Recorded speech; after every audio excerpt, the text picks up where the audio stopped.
Yep, I hit record, so fuck it. Send it. We'll do it live. All the things. All right, sounds good. All right, welcome back to another episode of the Big and Small Media Podcast. I'm Zach. I'm the small one. And I am Darren. I am the big boy. Yes, sir. And we are back again with a special guest, Mr. Brett Niethamer, who's here with the last episode on Justice League. Hey guys, thanks for having me back. Thanks for coming back. And we bring you back because last time you were the resident Snyder Cut fanboy, and this time you're the resident Godzilla fanboy. So it all works out. Yeah. Hell yeah, man. But one Funny, fanboy is better than the other fanboy, and you guys can probably guess from the last episode which one I think is the better fanboy. I agree. Fair. It's funny because these two movies were my two most anticipated films this year, so I was looking forward to that Snyder Cut and this the most. So the year's over for you then, huh? That's it. I'm done. Complete. Well, that's good. Before we jump into the Lizurd versus Monke debate, I got a little bit of news I wanted to talk to people about. The Suicide Squad trailer finally came out. Well, there's two of them technically. Good old James Gunn. So what are we thinking about this? Does it look better than the first one? I mean, I absolutely think it does. I mean, I'm a big James Gunn fan. Loved him ever since I saw Slither, and Super was really fucked up and really great. So I'm very pleased to see him returning to like his R-rated roots. I will admit it does kind of feel like just R-rated Guardians of the Galaxy a bit. Which is like a slight bummer, but it's not enough for me to not be interested. I love James Gunn's voice, and I think he's hysterical. And I'm really excited to see like what kind of absolutely bonkers shit he does in this movie. Yeah, definitely there with you. I think it looks pretty wild. Definitely leagues above the first one, in my opinion, already, just from the trailers. Yeah. The cast alone sells the movie for me. So It looks like what the first one like wanted to be after being morphed away from what it was supposed to be, but failed at being what it wanted to be. So that's a really good like way to look at it. I think that's a really good analysis. Yeah. Yeah, it definitely looks like it. The new one looks like it is going to be what the last one wanted to be. Yeah, after it switched from being what it was supposed to be. So yeah.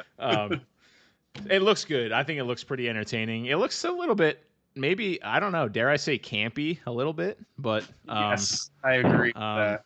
But I think it'll be good. I like campy, so yeah, I think it's kind of going for that, just with like the characters it has, with like arm fall off boy and all that other stuff, like polka dot random ass characters. King Shark being played by Sylvester Stallone. Yep. See, I actually was thinking that was going to be Steve Merchant's role, because apparently Steve Merchant has an undisclosed role in the film, and I was thinking it was going to be him. But Stallone's a pretty interesting choice, and the way they're playing off King Shark looks fun. Right. I thought it was going to be Taika Waititi doing King Shark, because he also has a role that we don't know about yet. So I think he's going to be the original Ratcatcher, because like the main girl on the team is Ratcatcher 2. Oh, okay. I think we're gonna have a scene with her mentor, and I just like that's like one role that they haven't like talked about. So I'm just like, that could be one of the ones that might be Taika's role. Right. Yeah, I could definitely see that too. I think it's really cool that they're bringing Starro in. Yeah. Yep. He's definitely going for the wackier, more obscure characters. And I think that's gonna pay off. Like, I think James Gunn relishes in the underdog and the unknown. And that way he can kind of put his own personal spin on everything without everyone getting all pissed off that, like, if he tried to do a mainstream character, I feel like he would definitely be a little bit more restrained. Right. But using these kind of unknown and then having Margot Robbie's Harley Quinn back is going to be a fun addition. I'm actually one of my favorite character in the original Suicide Squad was Captain Boomerang, because he was the most like self-aware of the bunch, and I was finally able to like enjoy Jai Courtney as an actor, because so much of the time he's doing an American accent, and he's focusing so hard on trying to get his accent right that his performance feels like a really wooden. And when he was Boomerang, he was able to just use his classic Australian accent, and I think it really helped. He could just be loosey goosey with it and have fun. And I'm genuinely looking forward to his role in this one, because I think James is gonna really write him to the best of, like, he's gonna utilize him like very well, I think. Right. I think it'll be really cool. It's gonna be interesting to see who they kill off in this movie. Yep. I have a feeling Rick Flag is done for. Yeah. I think Nathan Fillion's character will probably die. Yep. They have a lot of throwaway characters, so it's probably going to be a lot. Most likely. But I'm excited for that. I genuinely think the only character that is like safe is Harley Quinn. That's probably the only character that I don't think they'll kill. Anyone else is free game. Yeah, that's fair. Because she probably has like more movies and stuff coming up, so. But. Yeah, she's a real popular one. Well, I guess what's his name, Peacekeeper or whatever. He's got a show coming out. So that's true. That's true. So but it could be a prequel show. So yeah, it might be. I'm genuinely looking forward to that, though. That's gonna be just absolutely outrageous. Is James Gunn doing that one too? Yep. Oh damn! He went straight from the Suicide Squad to the Peacemaker TV show, and he's going straight from that to Guardians 3. Nice. He's very busy. Making all kinds of cash. They tried to cancel the man, and he came back stronger. That's fucking classic. Oh, yeah. So good. All right. Then one other piece of news that I had to talk about was the Obi-Wan Kenobi series got their cast revealed. Oh yeah, it's pretty stacked. It is pretty crazy. Have you seen that, Darren, with the cast at all? I mean, I knew the rumblings and whatnot about Hayden Christensen coming back as Vader, but I haven't really heard anything else, I don't think. Yep, he's coming back as Vader. Camille Nanjiani's in it. Mm-hmm. It's going to be interesting. Joel Edgerton's in it. Oh, Joel Edgerton? I fucking love him. He's super underrated, I feel like. Yeah, he's a great actor. He's in so many good fucking movies, but he's like really underrated, I think. Yeah, the cast looks good, and they're... Is Ewan McGregor still playing Obi-Wan, even though he's old as fuck now? Yep. He's the perfect age now, yeah. I guess that could be true. I guess it depends on when it takes place, I guess. But it's 10 years after Revenge of the Sith. So okay. So 10 years. How long was that movie? How long ago was that movie? Was it 10 years or so? It was 2005. Oh, geez. Okay. Almost 20. Closer to 20 than 10. The year Peter Jackson's King Kong came out. Jeez. Shit. That's crazy. Well, speaking of King Kong. Right. The old Godzilla vs. Kong finally came out. What a transition. Yeah. Perfect. I feel like that movie was so weird because it felt like it should have been out forever ago. Yes. Well, it was supposed to be. It was supposed to be out forever ago. Yeah. It was supposed to. Wasn't it supposed to come out like last March or some shit? Yep. It was supposed to come out last summer, and then it got pushed to November for visual effects, and then it got pushed again for COVID. Yep. That'll happen. And then we didn't have a trailer for it at all until like fucking 2 months ago or something. Yeah. Yeah, that was ballsy. I think that paid off though. That was a great marketing strategy because really, how much marketing do you have to do for that movie? The title sells it alone. Godzilla vs. Kong. Yeah, right. Who doesn't want to see that? Dude. It's funny because smart of them. Right. I've legit seen people complaining online about how the movie is legitimately Kong versus Godzilla. Like that's the main premise. They're like, oh, if you just want to see a movie with two monsters beating on each other, this is the movie, but nothing else. It's not that great. And I was like, it's literally what it's supposed to be. It's called that. That's the title, motherfucker. Yeah. Right? And obviously they didn't pay attention because, dude, I loved Kong's fucking journey in that movie. So it was great. It was awesome. I really liked it. I think Kong Skull Island is like my second favorite of like the MonsterVerse stuff.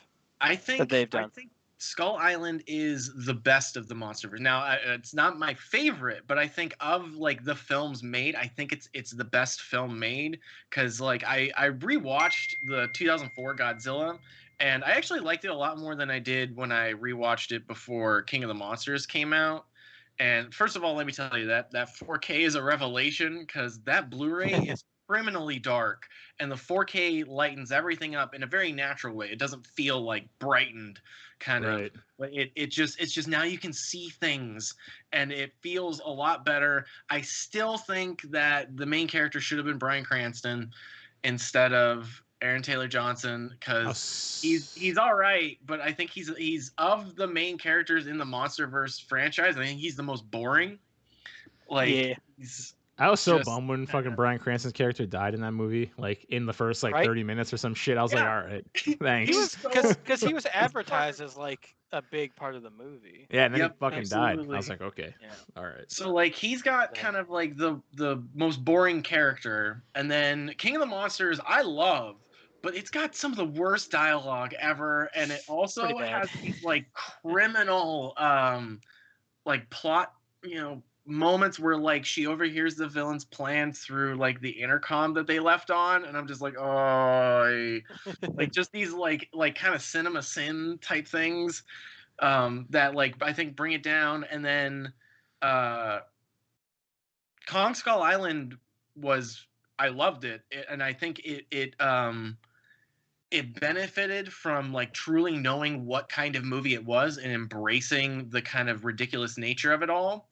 But I think Kong Skull Island is the one that like did that the best, because you had like John C. Reilly, you had Sam Jackson, you had John Goodman, and they just really nailed that like pulpy, fun, like 1970s war movie feeling, and then just stuck a giant ape in there.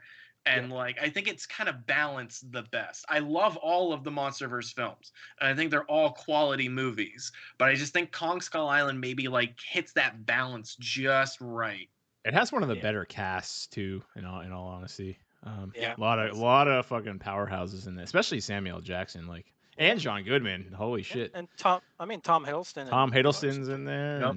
Brie Larson, and like and John C. Reilly is like, he is such a well-written character where like not only is his performance fantastic, because like really only John can be able to ping pong from that like kind of ridiculous, goofy madman that's been left alone for 20 years, and then pivot like to this dude legitimately breaking down over the thought of a hot dog and a beer, and you actually feel that, and you're like, oh my god, like Yeah, the end scenes with him like meeting his family always get me. I'm just like, at the end, oh man, that was like one of the most heartbreaking scenes I've seen in forever, and I was like, wow, I didn't know that John C. Reilly would ever make me feel this fucking sad. Like, what we got from Check It Out, right? Steve Brule, you did it again. It's so good. But I think Godzilla vs. Kong was like a really great follow-up, and you mentioned Kong's journey, Darren, and it's like, it's interesting because it kind of is it's a King Kong movie. Like, he's the main character. Yeah, it really kind of is. Him, and then like it may be like a sequel to Godzilla King of the Monsters, but it is definitely Kong's movie. Yeah, they definitely focus on it. I am an outlier, and I fucking love King Kong. I like him more than Godzilla. So, dude, he was such a hard ass in that fucking movie. I was like losing my mind. I was like, dude, this is so cool. And it's probably because I'm a big ape motherfucker myself. So, I mean, personally, I just grew up on Godzilla more, so I do have a little bit more love for that. But like, that makes sense. King Kong is literally a cinema legend, and like he's such an important character. He is so important to the history of cinema, and he's such a wonderful character. And yeah, like his journey in this film was fantastic. Having him learn sign language, I thought was a brilliant next step for the character. And I was like, wait a minute, why have we like not actually ever had this before? And it's so weird to think about that. Like, we've, at least in film, I don't know about any of the TV shows, but in the movies, like Kong's never actually like full on, like he's kind of done a little bit where like you can tell what he's trying to say, but it's never full on sign language. And I thought that was like so good, and it proved like how fucking smart he was. And yeah, they made him a badass in that movie, and I thought the fight was perfect. They like, it they was do. I mean, they do sign language with girls in like real life, so it makes sense. Like to figure stuff out. And that was like before it was revealed that little girl taught him sign language. When the one doctor was talking about how she taught the girl sign language, I was like, why didn't they teach Kong sign language? And then it turned out that the little girl did teach him sign language. So which is good. I feel like Kong is such a good is pretty easy to root for because he's so much more relatable. He has a little bit more of a personality than Godzilla. Yeah, because Godzilla is, he's supposed to be the force of nature, like the Avatar destruction or nuclear holocaust, comes whatever around, tries to represent. Yeah, he's just there to destroy what needs to be destroyed and keep balance and things. When Kong is like he's pretty much like us. He's just trying to live his life. He's trying to go home, man. He's just trying to go home. Yeah. It's like, please. That said, though, I thought it was really awesome how they had these tiny moments where you got like a glimpse of Godzilla's personality. Like when he like hits Kong with his breath and you see that smile and it's like, I gotcha, like kind of thing. And then like when Mechagodzilla comes out and he just like you felt him recognize Ghidorah within that like kind of thing. And like I just thought they did a really good job of being able to just enough give him a little bit of like a personality. Yet obviously Kong is going to be the more personable of the two. But I thought it was very clever how they put those tiny little moments in there for Godzilla as well.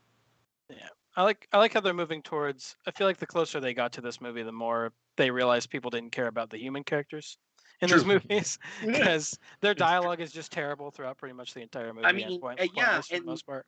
In this one, they just kind of fully accept it, and like Bernie and Madison's whole thing, like it's essentially a comedy. Like it's not supposed to be serious at all.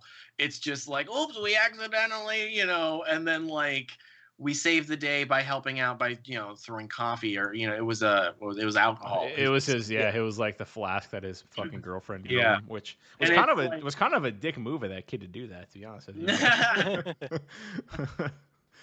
Well, like no, absolutely. Like it's especially on their story in the film. Like it was definitely like this goofy. Like I think the filmmakers were trying to like embrace that. Like, all right, like we know this is not what you're here for, and we know that the whole premise is ridiculous. So let's just kind of have fun and have these goofy characters, kind of do their thing. Which I think they could have obviously made some of that dialogue better. However, I did see it as like kind of this homage to the movie of old, because that one was very much a satire of the monster genre when it came out, and it was like the goofiest of the Godzilla films up until that point.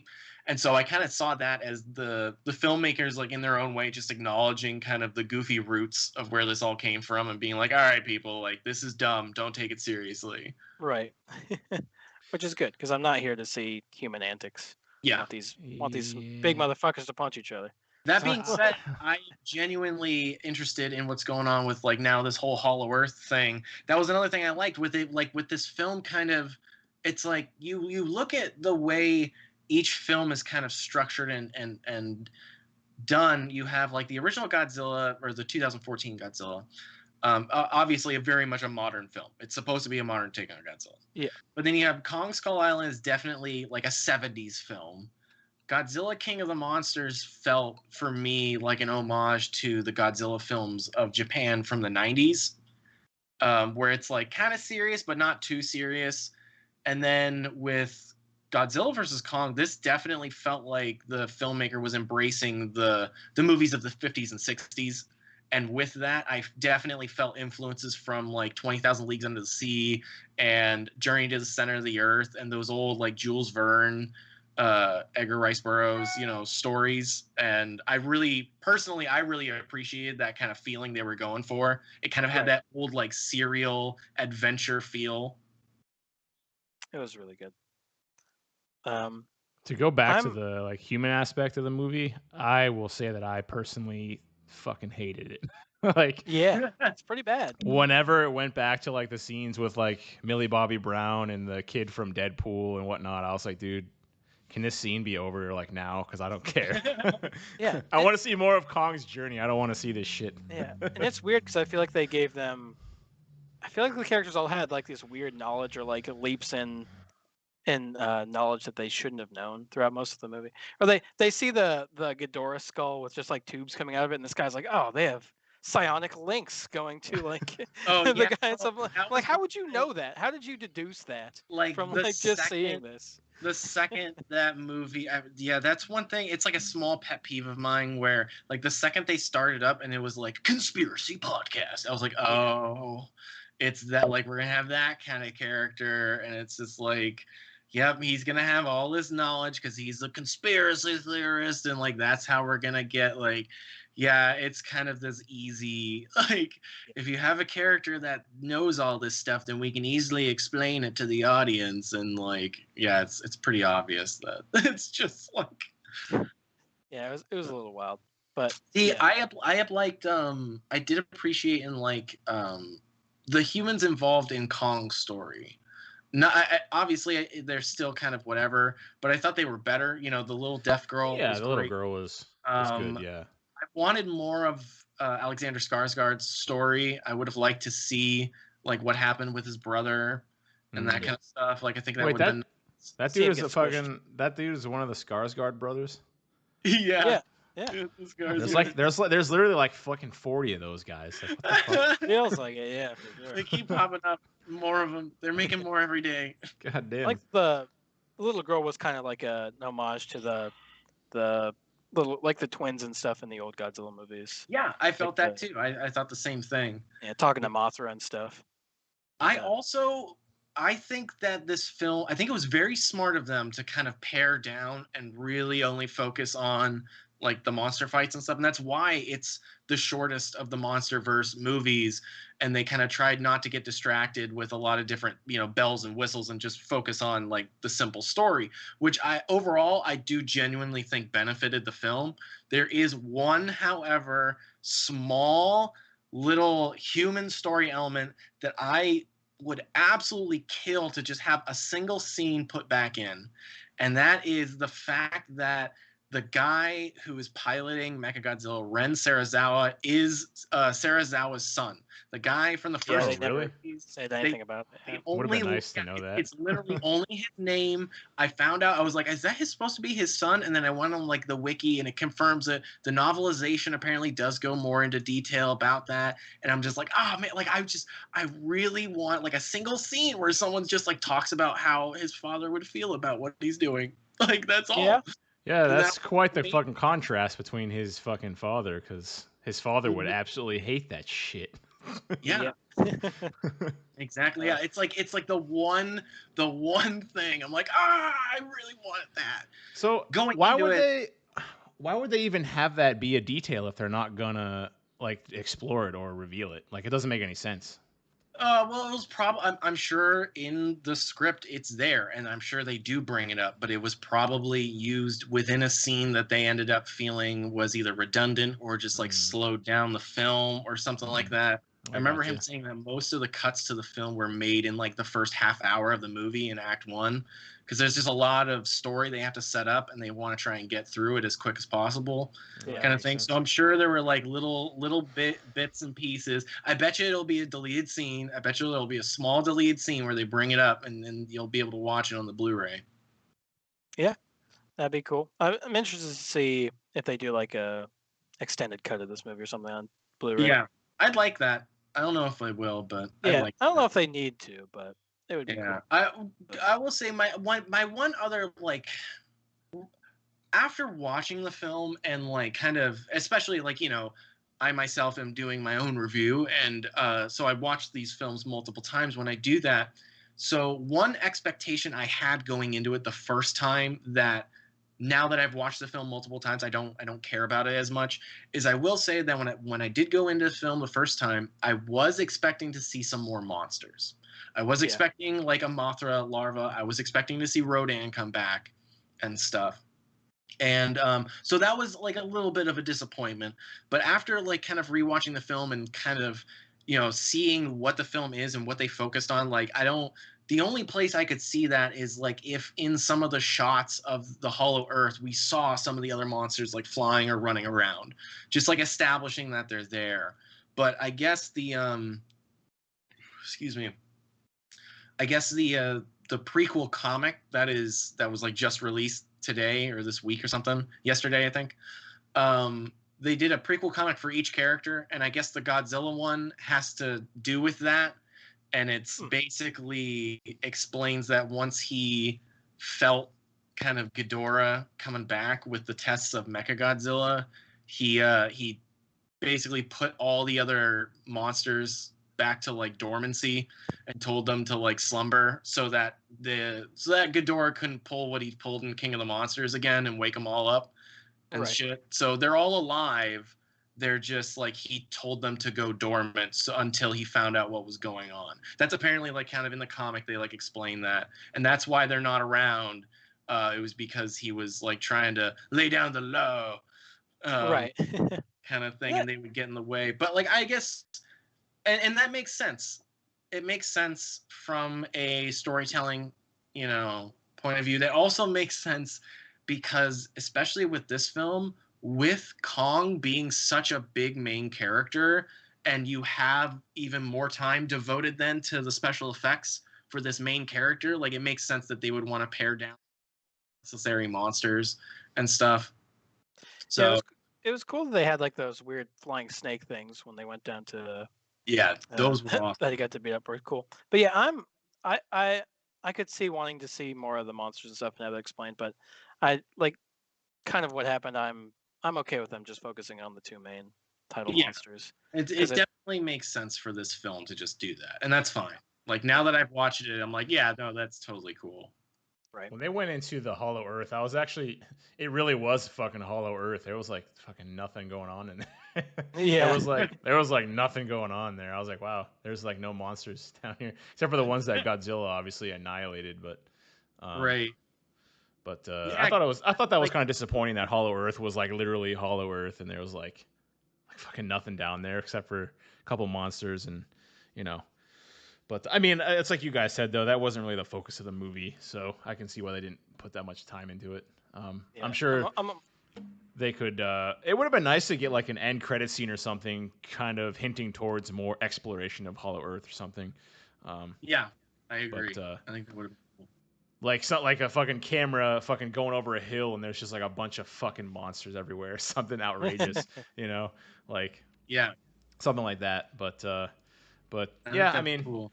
Yeah, I was kind of bummed that there weren't a ton of other monsters besides Godzilla, King Kong, and Mechagodzilla. But again, it was one of those things where they probably had to try to find line between like making it too cluttered and making it not too cluttered. Yeah. So yeah, it's not gonna feel like a Godzilla versus Kong if there's like 5 other monsters there. Right. Yeah.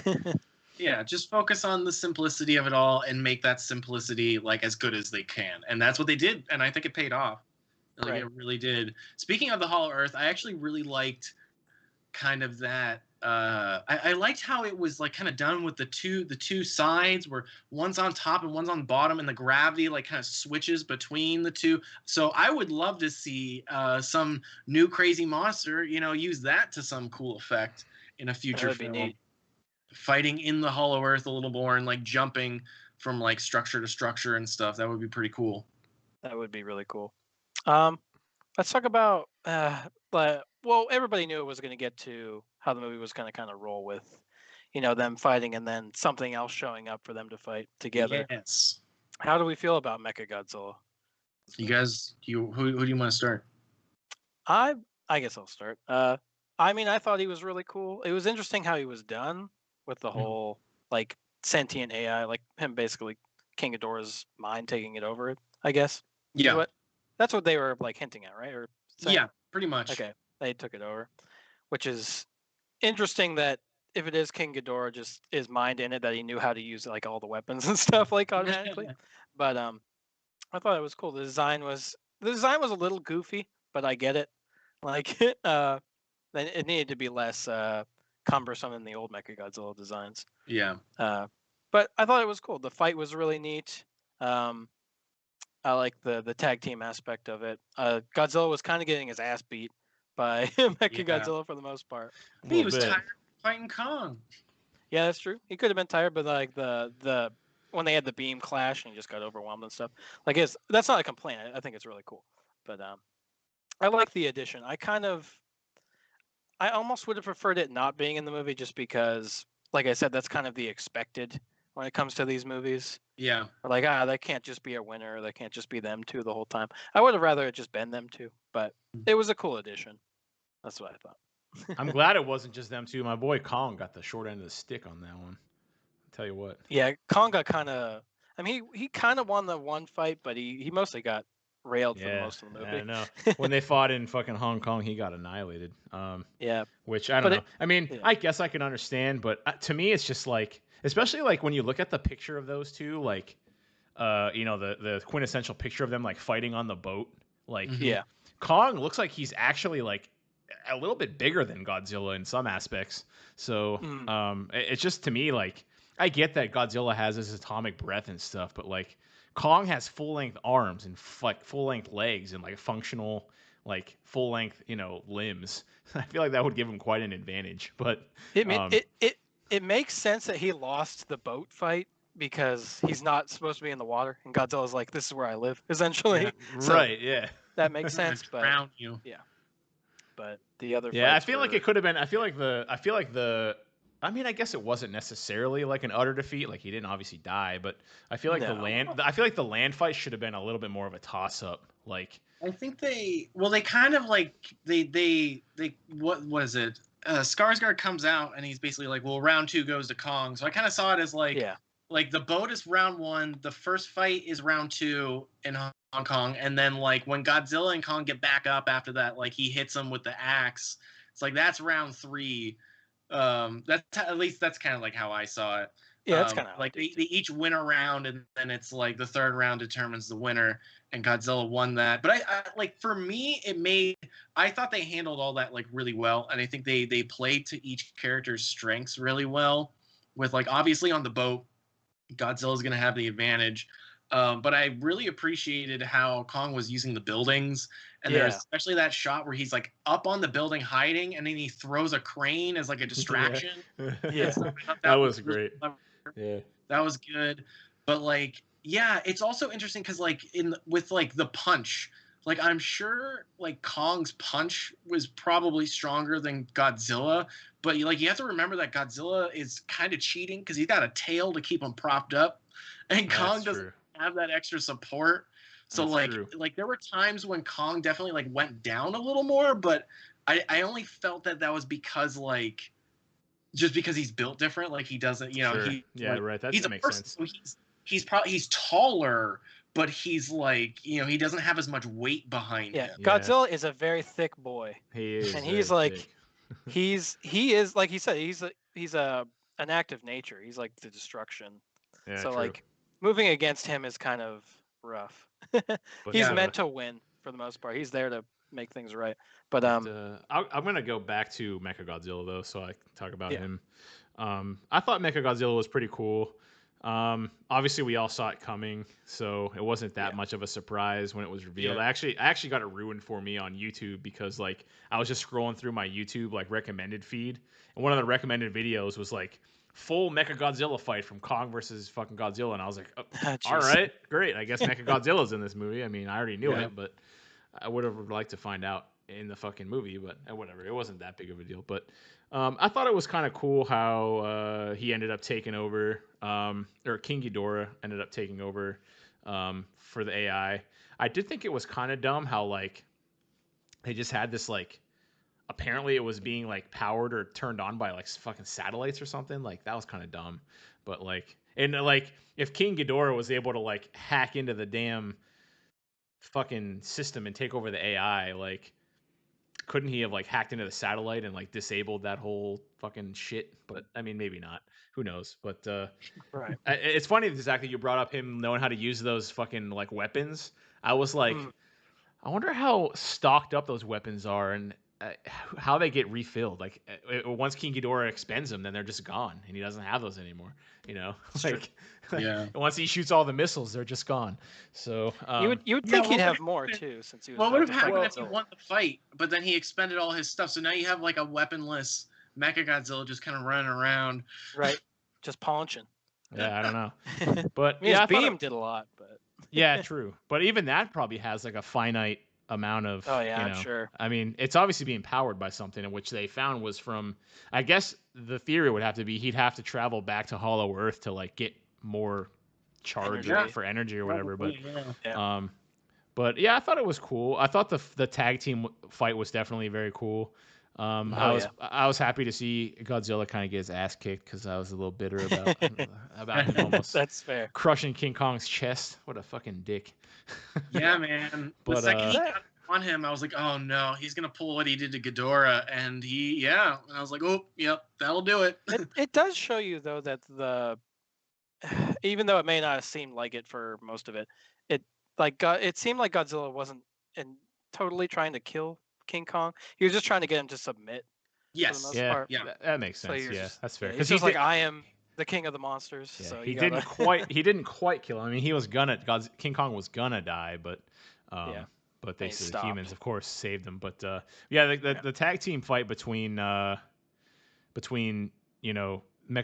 and Kong and Godzilla was awesome, and I was very happy that like Kong kind of got his redemption and was like the one who kind of delivered the killing blows to Mechagodzilla. Yeah. So, I was going to say, you could look at it like that. Like Godzilla may have beaten Kong, but Mechagodzilla beat Godzilla and Kong beat Mechagodzilla. So they could be on the same end. Plane. But dude, it was so sick when he fucking just went ham on Mechagodzilla with that axe after Godzilla charged it up. It was we didn't cool even really talk about the axe. The axe is really cool too. Yeah, well, we can get to that. But yeah, the Mechagodzilla fight was pretty cool. I'm kind of glad that they did that. In contrast to what Zach said, I do like that they brought in like that third party, because I don't know, a part of me, as much as I like Kong more than I like Godzilla, I didn't really want either of them to lose, because they're both really cool monsters. So I didn't really want either of them to definitively beat the other. I think it's a lot cooler for them to be able to try to kind of coexist, because that doesn't seem like Kong is that concerned with being the alpha of the planet per se, especially since he's the only one left. So they could definitely coexist. I think they kind of came to that understanding with one another at the end. Godzilla's got the surface and Kong's got the Hollow Earth, which I thought was pretty clever. Yeah. So I think it was cool that they brought in Mechagodzilla to kind of tie the two together instead of just make them like mortal enemies. To kind of almost squash the damn fucking 100,000-year-old beef between Godzilla and Kong species. So. Yeah. I also thought it was cool bringing in Mechagodzilla. I also was trying to avoid everything as much as possible, and I still had the toy leaked. I saw that. But other than that, it was a great reveal and all that. The scene where he shows up was awesome. So I also thought it was really clever having. It's really funny because they have that scene at the end of King of the Monsters where Alan Jonah purchases the dead ripped off King Ghidorah head, and that's supposed that's the same skull that they're using in Mechagodzilla. So I think it's hysterical because if you realize which head was ripped off, that was Kevin. That was the dumb head, the dopey guy. Of the three heads, and he got his revenge. He got to be in a cool mech, so good for him. Good for Kevin. It's weird that they didn't bring that guy back too. I was just thinking the same fucking thing. I was like, why didn't they bring that guy back? I was hoping he would come back too, but we'll see. Maybe in another one. But I was thinking they bring in Mechagodzilla, but only simply because you had four main monsters in the last film, and then you had 20 or so other random, so that's a lot of monsters. So just simply based on that and what they gave us in the last film, I was like, it can't just be Godzilla and Kong. We gotta have something else here, just simply because the audience will expect at least the same amount of monsters, But I really liked his design. I thought it was cool. I liked the kind of boxy nature of it, but he was still able to really move. He was the fastest Mechagodzilla has ever been, and he just really wrecked Godzilla. I really liked a lot of the different attacks and stuff he had. Making Ghidorah take over him I thought was pretty cool, and I also really liked those first two shots when he breaks out. it's like the same shot of when Ghidorah looks down on people and then like kills them purposefully. It was like the kind of the same thing of like him like, oh, I'm in a new body. Look, same fucking people. All right, same thing. I'm just gonna kill these assholes for no reason. I thought that was cool, and I also thought it was kind of neat. It's like a weird detail because you can't really tell because they mechanized it a whole lot. But like when Mechagodzilla does his little roar in the testing facility, it's like a mechanized version of Godzilla's roar. But then when he does his roar, when he breaks out of the mountain, it's a mechanized version of King Ghidorah's roar. And like you can hear King Ghidorah's like sound effects when they're like loading up when they're like pumping the energy into Mechagodzilla. Like it sounds like King Ghidorah powering up and stuff. And I thought that was cool. In the old ones, in like 2002 and 2003, they had Godzilla against Mechagodzilla, and the sequel was Godzilla Tokyo SOS. And in those ones, they made Mechagodzilla by finding the bones of the original Godzilla from 1954 and grafting the robotic body around it. And then the whole thing with that was when they're fighting Godzilla and Godzilla roars in pain, it's like a similar thing where like the bones wake up and all of a sudden Mechagodzilla starts acting on its own and like thinking it's Godzilla and destroying the city. And it's like the same cheesy little thing. But I thought having Kevin do that was a really nice little homage to that version of Mechagodzilla while still keeping it, original. Yeah, I had seen all the theories before the movie came out that people thought that the Godzilla you were seeing in like the trailers was actually like a Mechagodzilla. Like the original one from the 70s. Yep. Yeah, because he was like destroying cities and stuff, and they're like, why would he be like doing that again? Maybe it's a robot or whatever. Then obviously you learn why in the movie. Yeah. But I thought real quick, I want to talk about that. I actually really liked how they tied that in, like just basically the revelation of it being Ghidorah's skull in there. It makes all of that shit that Godzilla is doing make sense. Yeah, because he's like sensing that this motherfucker that he killed is back, and he's like, what is going on? And so that's why he's like kind of going nuts. And then that's why like when Kong comes out, he's like, I can't have like another alpha vying for dominance here while I'm trying to track this guy down. So I gotta like kind of lay down and figure out, let him know what's up. Like, right. It kind of all tied the behavior together, and it made like a lot of sense. Yeah, and Godzilla was attacking specific areas, so like it makes sense with that. I guess he thought that Ghidorah was at or could sense the robotic machinery and stuff. Yeah. And that was cool. So yeah, I really liked the movie overall. I thought the fights were super sick.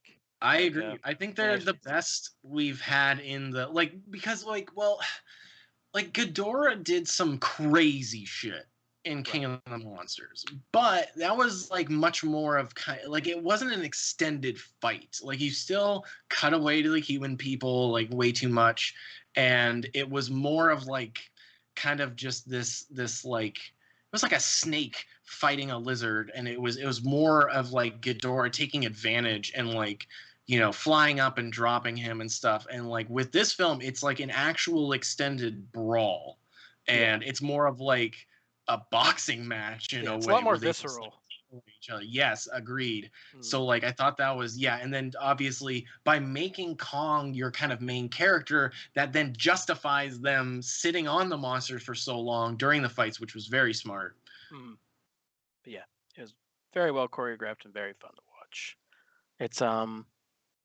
It's probably my favorite of this monster verse that they've made so far, just because I like crazy action scenes like that.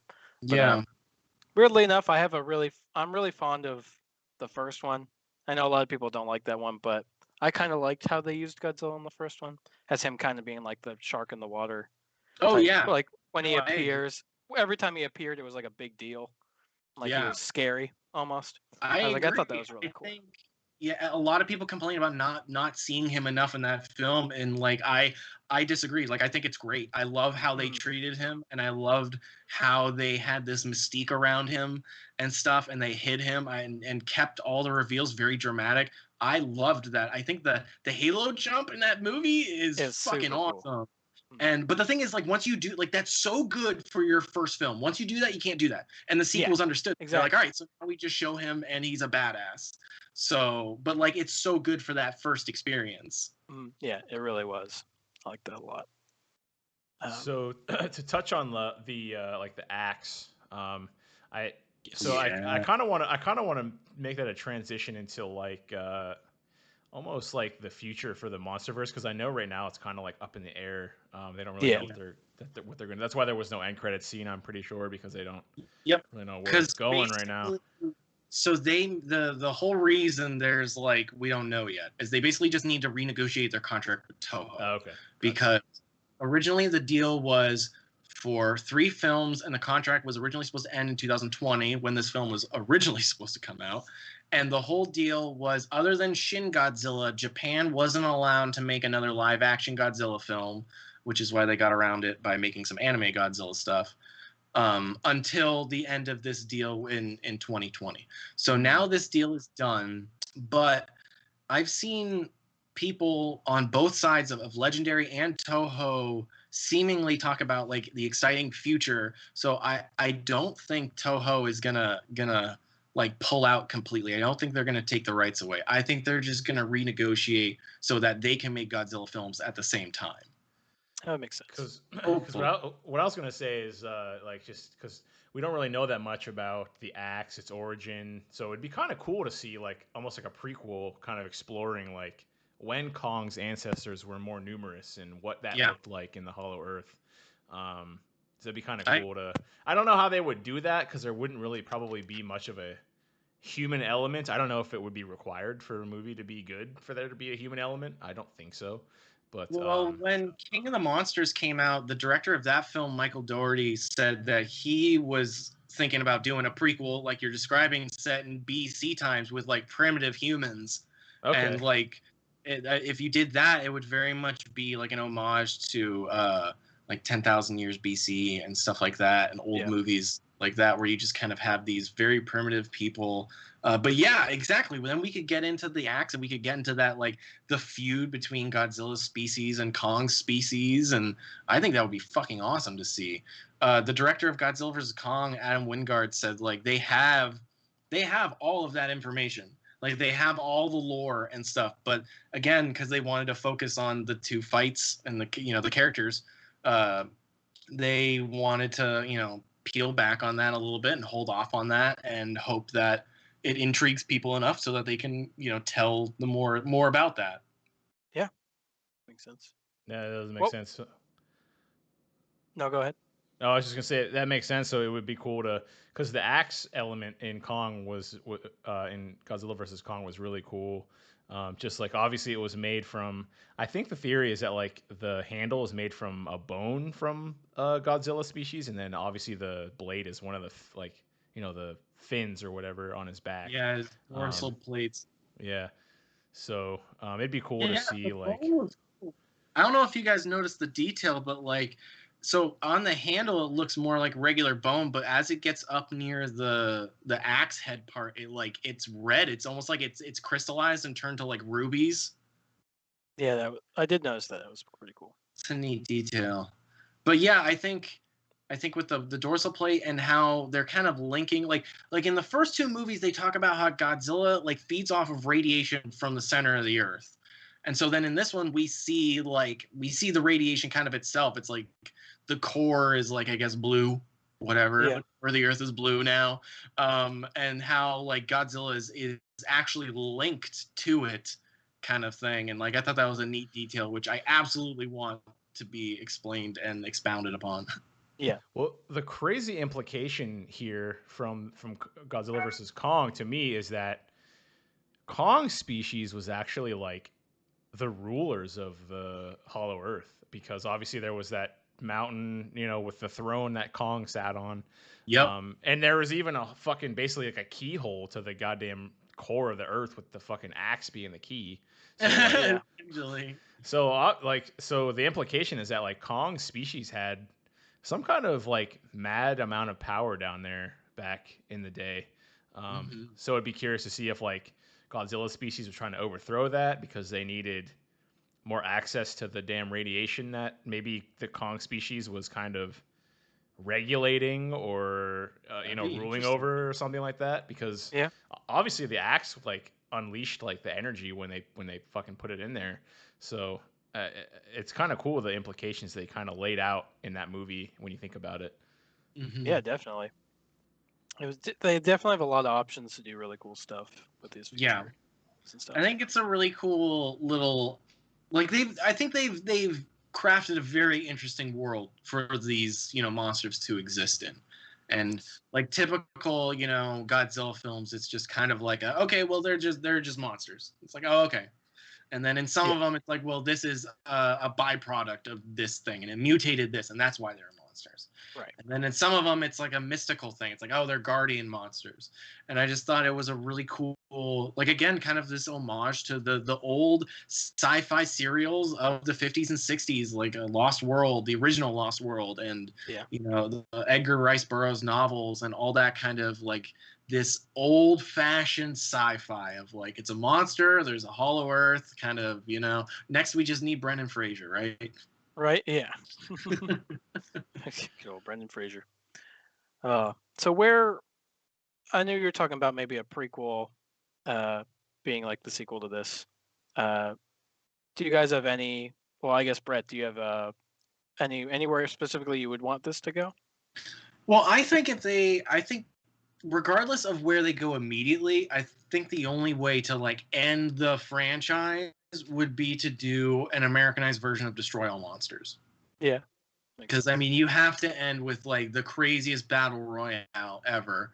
You got to have Godzilla need help from Kong and Mothra and Rodan and everyone. See, I don't know who they would use though, because we've already had Ghidorah, and American cinema is much more hesitant to bring back villains than Japanese cinema is. Yeah. They like to keep bringing villains back over and over again. We do it in like television and comic book long form stuff. But when it comes to films, it's like, even in our comic book movies, very rarely do we keep the villain alive, because it's like, well, we have 50 years of history. We don't want to repeat ourselves. True. So I could see them not bringing in Ghidorah, because in the original Destroy All Monsters, it's King Ghidorah is the threat that's so vast that they need every monster. So I feel like since we've already done Ghidorah, it would maybe have to be like maybe Biollante or Destroya, because especially with the way we've the films have this running theme of nature kind of being the balance. In the first film, it's, Godzilla and the Mutos, because they kind of woke up and Godzilla's like, hey, you're not supposed to be here. I got to take you out. Restore the balance. Right. And then the second one, you have humans waking up all the Titans, thinking they're doing the right thing. But then the upset is Ghidorah's like, all right, I'm taking your plan and I'm running with it. And I'm going to wake them up far faster than you want. And I'm going to take control of them and kill you all with them. And so that's, again, man's arrogance of like trying to control nature, and Godzilla needs to lay down the law. Yet again, the third one, we take it a step further. It's not just a device used to control the Titans. We're making our own Titan ourselves. And yet again, nature, the evil side of nature, Ghidorah, takes what we're trying to do and turns it on us. So you need the good side of nature, Godzilla, Kong, once again, to set things right, to bring that balance. So I think the next step is we've gone for the technology and stuff. So I think it's like biological stuff. So I think you could do a story with like humanity messing with biological technology, and this time like we create a Titan, and that Titan is something else. Or, I mean, we've used the oxygen destroyer in Godzilla King of the Monsters. So in the original Japanese version, Destroya was mutated by the original oxygen destroyer from 54. So if they wanted to, they could just take from that and be like, because we dropped this bomb here thinking we were hot shit, and not only did it not kill Ghidorah, but we accidentally created our own monster that's fucking nuts. Yep. That would be, any of those would be pretty cool. Biollante was the one I kind of was leaning towards too. Yeah. I feel like he would be a big enough threat to maybe bring that in, because you could really expand him since he's just like a plant monster. Exactly. He'd just be like taking over entire cities and stuff, like vines everywhere and just destroying stuff. What if he connects to like forests, like entire forests and stuff? Right. Like, so that could be a worldwide threat that way. Yeah, maybe monsters around the world have to fight different parts of him and stuff like that would be really cool. That would be a reason to bring everything back and maybe bring in new monster stuff because we still haven't had like Anguirus or oh god, why am I'm blanking on the other monsters' names? The Gigan and stuff like that. Could bring in a lot of stuff. Yeah, I think Gigan would be awesome to see, and he could be something interesting because he's supposed to be like a bit of a cyborg, kind of thing. Yeah. So I've seen some fan theories of like if they brought Alan Jonah back from King of the Monsters, you could have like maybe he's the one that's creating these biological things, and perhaps one of them it needs a little help, and it hasn't grown to the way he wants it, and so he alters it, and that becomes Gigan. Like that could be something they could do. I could see them doing that very well. We did get a little hint of Anguirus in you see his bones for like a split second underwater in King of the Monsters. So I definitely want to see him actually show up in person. They should bring Jet Jaguar in. I think that would be awesome. And what's interesting is Legendary also owns Pacific Rim. So if they wanted to, they could make Jet Jaguar and then just basically make him Jaeger. A Jaeger. Yeah, that'd be really cool. And is there anything you would want, Darren, other than like the prequel, or is that where you would want to sit? I mean, that'd probably be where I would want to go, other than a prequel, because I don't actually know anything about most of the classic Godzilla monsters and stuff. So like all this stuff, I actually had to look up Biollante because I was like, I don't know who the fuck that is. He looks pretty. He looks pretty damn crazy though. So it is cool. No, I don't need to apologize. I never really followed Godzilla much when I was younger, so I don't really know much of the the more obscure, I guess you could say, monsters. Maybe those guys aren't obscure; they just are to me. But I obviously knew about like King Ghidorah and Mothra and all those like super main, even like Rodan, even though like those main monsters I've known about. Big Five. Yeah, but I never really heard about the other guys. But I mean that would be pretty cool. I would be curious to see, kind of like you guys were saying, who they would choose to kind of almost one up like Ghidorah, because like he's almost like the final boss, and they already used him. Right. So so it would be interesting to see how they could kind of make up for that, or I don't know, or I mean. They also could just explore the whole, maybe fucking Godzilla does actually become corrupt for some reason and starts fucking going against humanity for no reason. They don't know why. That could be something they could explore. Godzilla actually becoming rogue and kind of starting to destroy things without any cause or reason. And then that could bring back, maybe Kong has to come back and be the good force in nature and fight against Godzilla with humans or something. Who knows?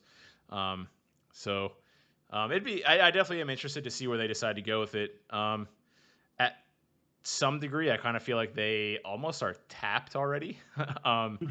As far as the content that they've kind of already used and whatnot. Like, I really think that the smartest avenue for them right now would definitely be like a prequel. Which a prequel could be advantageous in that it could explain the existence of a greater threat than Ghidorah or something. Help introduce That's true, that. yeah. Absolutely. You know what I mean? Help introduce something that, went dormant back in the war between Godzilla and Kong. And, and then in another movie it wakes up or something. So absolutely. I do think a prequel is probably their best course of action right now. It's probably the most likely one too. But who knows? Yeah, and also you could bring Space Godzilla. Say that again. It could just drop Space Godzilla. Yeah, dude, that would be nuts too. If they brought in Space Godzilla, that would be a good way to end things. Maybe he's the final threat. But I was very surprised. Yeah, look up Space Godzilla, Darren. He's pretty crazy. He's one of my favorites. He's a badass. Unfortunately, the movie he's in isn't all that great, but he is the best part of that movie. Yeah, he's the best part of the movie. But I've seen this. I've seen him before. Yeah, I was. He is pretty sick. Of how they kind of just like Skull Island's just kind of fucked now in that movie. Everyone died. And so, I mean, obviously you replace it with the Hollow Earth, and that's cool. It's arguably cooler than Skull Island. But I'm looking forward to, they announced an anime series for Netflix called Skull Island that will be like a in between. It's set in between Godzilla vs. Kong and Kong Skull Island. I think it's supposed to be set in like the 90s or something like that. Nice. But it's about like a team going on to Skull Island, so we'll get a little bit more of that, and that could very well even be where they introduce some stuff to expand upon in further movies. That's true. That could be pretty cool. But yeah, that's so I guess overall, what did we think of the movies? What would you give it? What would you score this movie? We'll start with you, Darren. What do you think? What do I score this movie? I think I could probably give it a pretty solid like 7.5 out of 10. I think it was good, but some of the human aspects of it kind of, I don't know, weakened it, diluted it for me. They almost kind of felt forced a little bit. Like, I know there was other people. I wouldn't say that I would complain specifically about like Millie Bobby Brown being in the movie, but I know there were a lot of people complaining that like they kind of like shoehorned her character back into the, into the plot, which I can kind of understand, and it also makes sense why her character was there, because her parents were kind of like a big deal when it came to this. But like the whole like plot line with her like being like a teenage girl, like hunting down this like grown ass adult podcaster and then like hanging out with him, like was kind of strange to me. But It's so goofy. I will say though that the kid from Deadpool, that Australian kid, was the best part of those scenes. I don't know why. I just love that kid. He's hilarious. Yeah, he's I hope he's in more stuff, because he was hilarious in Deadpool. I'm pretty sure he's from New Zealand. Oh yeah, whatever. New Zealand, Australia. I think it's the same accent, but it's probably not. So if we have any New Zealand or Australian listeners, please keep listening. I'm just an idiot. So start throwing hands, folks. But yeah, I mean, I think outside of the maybe I can upgrade it to like an 8 out of 10. I don't think that the human aspect brought it down 2.5 points. Probably only like 2 points. The raw fighting was amazing. Like I said, I'm a fan of King Kong, and for all intents and purposes, this movie, like you guys have said, was almost like a Kong movie.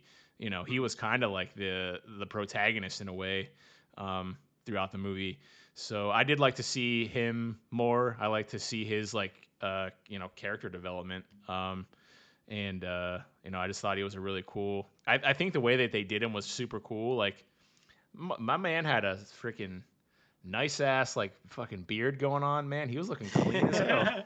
Right? Yeah, he did look good. He was looking clean, man. His beard was all edged up. I don't know what barber he's got out there on Skull Island, but he was looking good. But cutting it himself.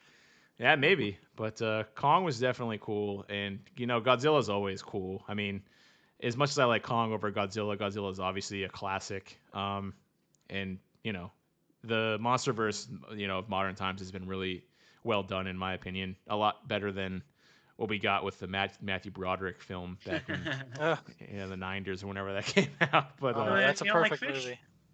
But yeah, I would say I would probably give it a solid 8 out of 10. Just the human elements kind of brought it. Mostly just the elements with Millie Bobby Brown and the podcaster dude.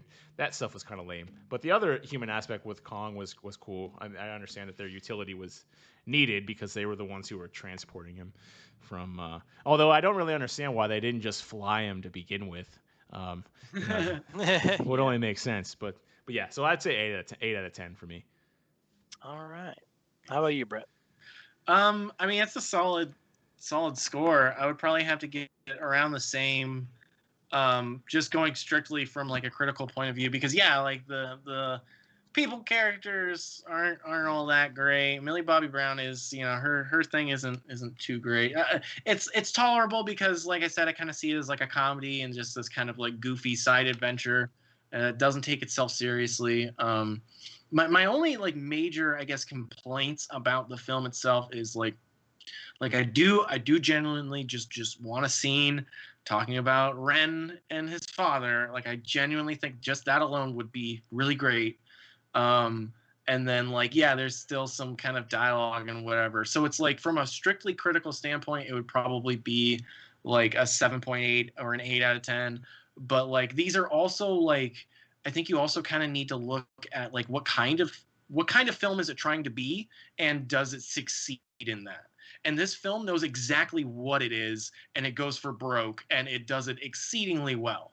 So in terms of just like, and just having a good time and watching these fun characters who I've grown up with, like I said, I have an obsession with Godzilla, and I love Kong. I love all that kind of kaiju giant monster stuff, particularly Godzilla and Kong.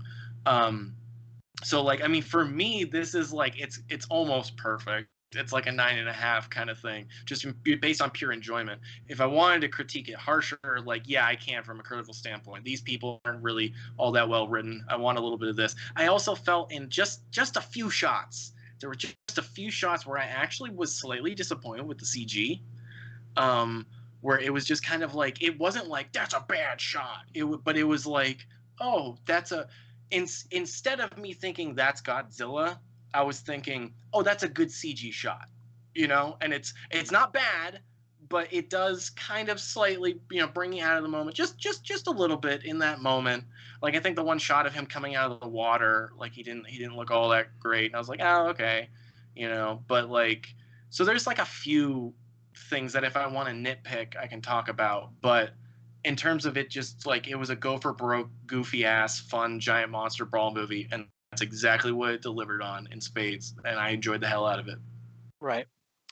All right, sounds good. For me personally, if I had to be really critical about it, I'd probably give it like a 7.5, just because I really hated the humans in this movie. But it brought it down really hard for me. I just didn't think any aspect of them was very interesting at all. But personally, just for my own enjoyment, I'd give it like probably like an 8.5. I thought it was really fun to watch. I really liked Godzilla. I really liked Kong. I thought seeing both of them on screen was really fun. It's something that I wanted to see for a long time. And kind of like you said, there were some CG parts that were a little iffy, but for the most part, I thought it looked really good. I see people complaining online about how it looked bad CG, and I don't understand where that comes from. Yeah, I don't think it was bad. There was just like, yeah, it could have looked better. Yeah, but it's tough to do with, you know, a budget and like all CG monsters. It's a lot to do. All that motion capture and everything. Yeah. But for what they did, I thought it was really well done. And I don't know, I kind of just felt like a kid again watching that movie, you know? Yep. It's like yeah, for sure. That's definitely the vibe it was going for. Yeah. It was very similar to the feeling I got watching Pacific Rim, the first movie. Yes. For the first time. Yes. Just, you know, big dumb fun. Just big dumb movie that's super fun to watch. Agreed. Pacific Rim was monsters fighting robots, and then monster on monster for King Kong, and I guess robot as well. But yeah. But yeah, I very much enjoyed it personally. It had its problems with the humans, but they could have just removed them entirely from me. But the monster stuff was fun enough that I would watch it again. I'm gonna watch it again. So, and looking forward to what they decide to do in the future if they do something else. So, but best Godzilla movie is still Shin Godzilla, but I really like this movie. Oh yeah, Shin Godzilla is pretty good. It's so smart. I could write a paper on every element of that film. Like, it's so like that's truly. I honestly think that was the best film of 2016, and that film it's one of those movies that you can tell every single element in that film was done like to the highest degree possible, and kind of like absolutely no one on that film gave less than 110%. Yeah. The acting in that movie is fantastic. All the Godzilla stuff's really cool. Godzilla's really intimidating in that movie. His first form's super goofy and I love it, but then he becomes like terrifying. And it is my all-time favorite like monster movie. I love the music is insane, and it's like an opera. Like you can look up the lyrics to the songs, and they like talk about what's going on in like Godzilla's viewpoint and stuff. I think it's this really great, like, it's a satire of how they responded to the tsunami. Yeah.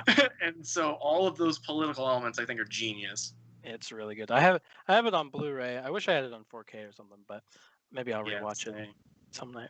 It's really good. Darren, did we see that in theaters? I can't remember. What's that? Shin Godzilla? I didn't see it in theaters. I watched it at I watched it at my brother's house at one point. I saw it in theaters. I can't remember who I saw it with then, but it was so good. Yeah, I saw it in theaters too. It was definitely an awesome experience. I didn't even know it came out in theaters in this country. Yeah, it was a limited. It was like it was one of those Fandango movie things. Limited release. Yeah, that makes sense. Yeah, I had heard nothing about it when it was like coming to theaters, but I was like, "Yeah, it's Godzilla. Godzilla." But so I'll go see it, and then I was very pleasantly surprised how good it was. Mm-hmm. I was like, "Oh shit!" But yeah, that movie was really cool. I really liked. That was a very original take on Godzilla with the whole constant evolution and stuff. And like you're right, like people kind of laugh at like his first form, and it is a little goofy looking, but like at the same time, it's very realistic because you have like the eyes of a moray eel, and like all these deep sea animals have those giant eyes. And so like it's one of those things that like it is like admittedly it is a little goofy, but it's also like done for the right reason, I guess you could say. Like, it's goofy but almost unsettling at the same time. Yes, it's this weird like soullessness. Like he doesn't have a soul. That's Shin Godzilla. Like, and that's eyes may be goofy, but there's literally nothing behind them, and it's very unnerving. And he might have my favorite design. Like his final Godzilla form might be my favorite design for Godzilla. I think he's really cool looking. Yeah, all the scar tissue and like his bottom jaw like opens up and stuff. It's crazy. But yeah, that scene with the where he first unleashes his beam on the city is jaw dropping. Yeah, it's wild. All the beams shooting out of like his fins and stuff. Yeah, it's so crazy. Probably gonna watch that after we're done here. Do it. I can do it. But yeah, that's Godzilla versus Kong. It was a good time. I'm glad it finally came out. It took long enough. And that's that's something just real quick. I think that's something that's really wonderful about Godzilla, and it's something that Godzilla is able to do better than probably any other like franchise, and that is you can have a true film like Shin Godzilla that is this like statement, and it has all these different themes, and it's very layered. And then you can also have a movie like Godzilla vs. Kong, which is just like there to be goofy and fun, and it thrives in both areas, like, and you could argue about which is like the better made movie, but like, and obviously it's probably going to go to Shin Godzilla just in terms of like craft, but when it comes to like which one is more enjoyable, like it's a legitimate argument, and you could argue what is Godzilla made for, and he works so well in both areas. If you want to watch a film that has these deep themes, you can throw on the original, you can throw on Shin, and if you just want to have a good time, then throw on Godzilla vs. Kong. Yeah, I feel like this series of movies in general has that, where just like the first Godzilla is a very more serious, scary aspect of Godzilla, and then it gets all the way to this goofy Kong versus Godzilla and has like all the layers in there from start to finish. I think it's really cool. Yeah, agreed. Oh, also, did you guys see the news that the animated Spider-Man from the 90s is going to be in Spider-Verse 2? Yeah. Yeah, that's awesome. That's so good. I've seen like one or two episodes on YouTube of like the old Japanese Spider-Man show, and boy, is it bad. Oh, but yeah. It's so good. The Japanese Spider-Man my friend introduced me to that like years ago, and it's amazingly bad. It's so haggard. And what's also absolutely insane is Japanese Spider-Man is what gave us Power Rangers. And I'm not kidding. Because when they bought Spider-Man, they didn't really have a whole lot for him to do. Like, they didn't have a whole lot to sell marketing-wise. You have Spider-Man, and you have a couple villains, and then you have, like, maybe a motorcycle or a vehicle, and that's it. And so in order to have more toys to sell, they gave Spider-Man a giant robot and like all this crazy shit. And what's nuts is that was actually the first time that a character had a mech in a live action Japanese show. And so like all of the like Power Rangers and Super Sentai and all of those different armored, fighting superhero characters that have their own mechs and stuff, that all came from Japan buying Spider-Man and then giving him a giant robot. Yep. That's really funny. Nice. Wow. Little piece of trivia for the end of the episode there. There you go. All right. Was there anything else we wanted to talk about? I wanted to say how much I love you guys and how much I appreciate you having me back on to ramble. Hey, I love you too, man. It's always a good time. Hi, man. We love you. We love you dearly, and we always have loved you dearly. Well, I've loved you dearly since I met you. I didn't love you before I knew you, but it's been goddamn, I don't even know, like 13 years or something for me now. So yeah, man. I know Zach, you've known him even longer than that. So. It's been like 20 years. Like that. It's been a long time. It's like third grade. It was like 5 or 6. Yeah, it was a long time. It's been a good time though. It's been good. Hell yeah, best time. Hey man, a lot of people don't have friendships like that anymore, man. That's true. Crazy. You know, it's fucking nuts, man. I couldn't be more grateful for all my friends. I don't know how I managed to meet you guys in the small ass town of Erie, Pennsylvania, but we did it. We did it. So I agree. Brett and his house parties found me a lot of friends. That's true. Literally, almost all of my friends is, but yeah. Well, I'm happy to be of service, guys. You're that popular kid bringing all the friends over. Man, God. I just loved having all my friends hanging out at one time. It was always a good time. It is. I always look forward to it when we can, when you're in town and stuff. So I appreciate that. Hell yeah. Yeah, boy. I always love licking your butthole when I get there. I mean, as is always at the end of these episodes, we're really falling apart fast here. Yep. Oh no, we're really falling apart fast over here. But hey, Brett, do you want to? I know that you kind of plugged yourself in the last episode, but go ahead and plug yourself again as far as the stuff you're working on and what you're involved in. Yeah. For those of you listening, come on over to theholygoof.com or go to our YouTube channel. That is The Holy Goof.